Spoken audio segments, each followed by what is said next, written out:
Assalamualaikum warahmatullahi wabarakatuh. Perkenalkan, saya Ferry Ilhamdi dari CGP Angkatan 10. Kali ini saya akan membawakan koneksi antar materi modul 2.2 tentang pembelajaran sosial dan emosional.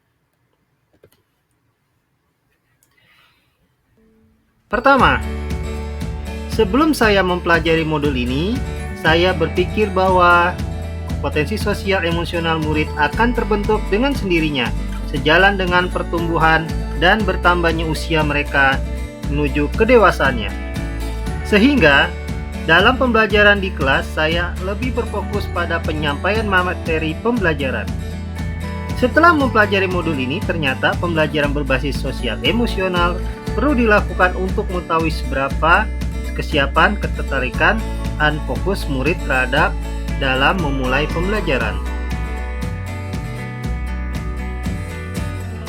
Kedua, berkaitan dengan kebutuhan belajar dan lingkungan yang aman dan nyaman untuk memfasilitasi keseluruhan individu di sekolah agar dapat meningkatkan kompetensi akademik maupun kesejahteraan psikologi menurut well-being, ada 3 dasar kepentingan yang saya pelajari. Yang pertama, 5 kompetensi sosial dan emosional KSE. Yang kedua, kesadaran penuh mindfulness. Yang ketiga, kesejahteraan psikologi well-being. Kita bahas tentang 5 kompetensi sosial dan emosional KSE yang meliputi pertama, kesadaran diri, manajemen diri, kesadaran sosial, keterampilan berelasi, dan terakhir pengambilan keputusan yang bertanggung jawab. Selanjutnya, kesadaran penuh atau mindfulness adalah keadaan pikiran yang berfokus pada pengenalan tentang apa yang dirasakan pada saat ini tanpa melalui penilaian.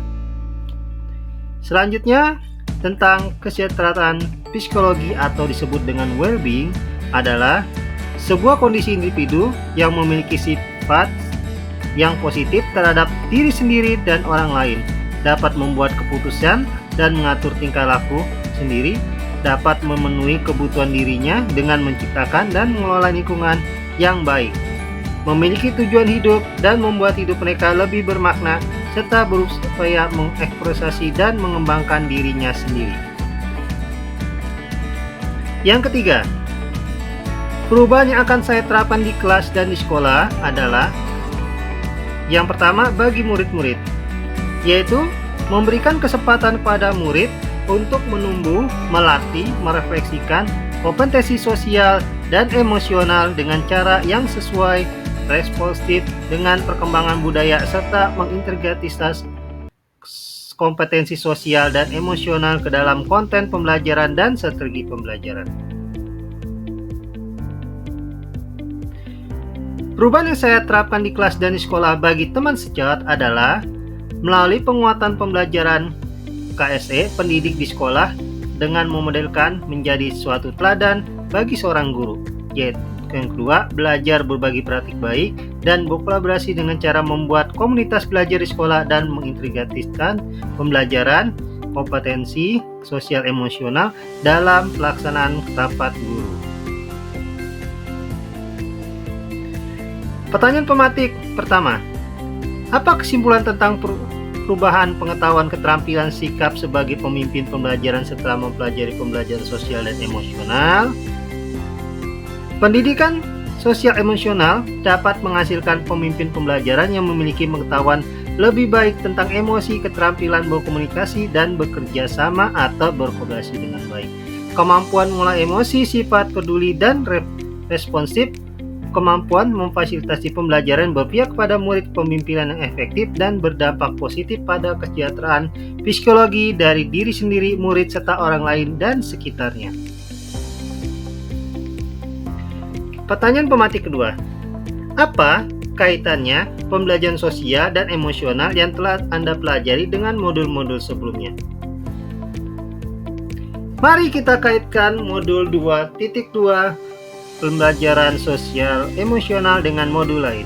Dengan modul 11 Ki Hajar Dewantara, modul 12 nilai dan peran guru penggerak, modul 1.3 tentang visi guru penggerak, modul 1.4 tentang budaya positif, dan modul 2.1 tentang pembelajaran diferensial, yang semuanya itu kita berpusat kepada peserta didik.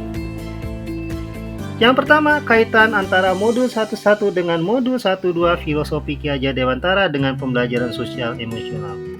Dalam modul 1.1 dikatakan bahwa mendidik adalah menuntut tumbuh kembangnya anak sesuai dengan kodrat alam dan kodrat zaman, sehingga menjadi manusia yang merdeka.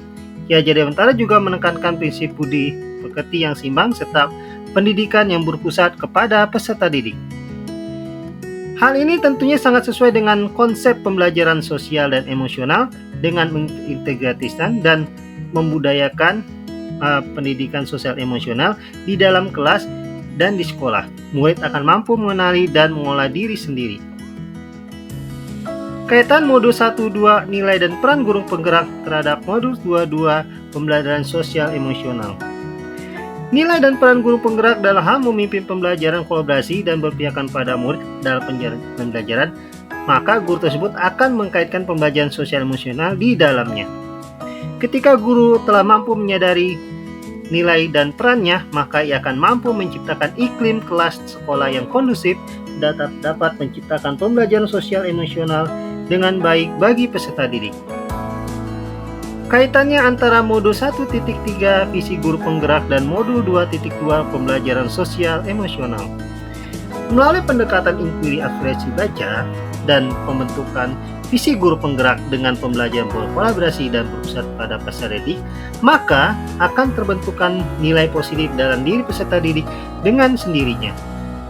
Nilai-nilai positif dari visi itu akan terwujud melalui pembelajaran sosial dan emosional yang akan dilaksanakan, sehingga akan terbentuk profil pelajar Pancasila di dalam peserta didik tersebut. Kaitannya antara modul 1.4 budaya positif dengan modul 2.1.2 pembelajaran sosial emosional, yaitu modul 1.4 melalui pembentukan keyakinan kelas dan penerapan segitiga restitusi, seorang guru harus bisa membangun pembelajaran sosial dan emosional dengan murid sehingga dapat menciptakan budaya positif di kelas maupun di sekolah. Pembelajaran sosial emosional terbentuk dari budaya positif yang terbentuk antara guru dan murid dapat membuat pembelajaran lebih efektif dan lebih menyenangkan. Kaitannya antara modul 2.1 pembelajaran diferensial dengan modul 2.2 pembelajaran sosial emosional, yaitu pembelajaran diferensial ini dapat terwujud apabila seorang guru harus mampu memahami karakter dan potensi peserta didik di kelas dan di sekolah. Pembelajaran diferensial ini harus bisa memberikan keleluasaan bagi murid sehingga dapat menciptakan pembelajaran yang berpihak kepada peserta didik. Pemahaman dari karakter dan potensi murid haruslah disertakan dengan pembelajaran sosial emosional di kelas dan di sekolah. Oleh karena itu, mengintegrasikan PSE akan mampu menciptakan suasana belajar berdiferensial yang berpihak kepada peserta didik. Demikianlah presentasi dari saya, koneksi antar materi modul 2.2. Terima kasih. Assalamualaikum warahmatullahi wabarakatuh.